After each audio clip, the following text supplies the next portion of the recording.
السلام علیکم۔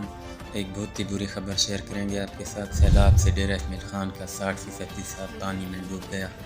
تحصیل درابین، پرووا، کلاچی اور درازندہ میں سینکڑوں مکانات سیلاب کی نظر ہو گئے اور رابطہ سڑکیں تباہ ہو گئیں۔ ڈیرہ اسماعیل خان کے نواحی علاقوں میں سیلاب متاثرین محفوظ مقامات کی طرف نقل مکانی کرنے پر مجبور ہو گئے ہیں۔ سیلاب سے ڈیرہ اسماعیل خان کا 60% علاقہ پانی میں ڈوب گیا، جس کے نتیجے میں نظام زندگی پوری طرح متاثر ہو گیا۔ تحصیل درابین، پرووا، کلاچی اور درازندہ میں سینکڑوں مکان سیلاب کی نظر ہو گئے اور رابطہ سڑکیں تباہ ہو گئیں۔ ڈیرہ اسماعیل خان کے نواحی علاقوں میں سیلاب متاثرین محفوظ مقامات کی طرف نقل مکانی کرنے پر مجبور ہو گئے ہیں اور امداد کے منتظر ہیں۔ ابھی بھی کئی علاقوں میں لوگ حکومتی امداد کے منتظر ہیں۔ سیلابی صورتحال کے پیش نظر چشمہ روڈ کو ہیوی مشینری کے ذریعے پانی کو راستہ دینے کے لیے ہمت اور سنگھڑا کے مقام پر کاٹ دیا گیا ہے۔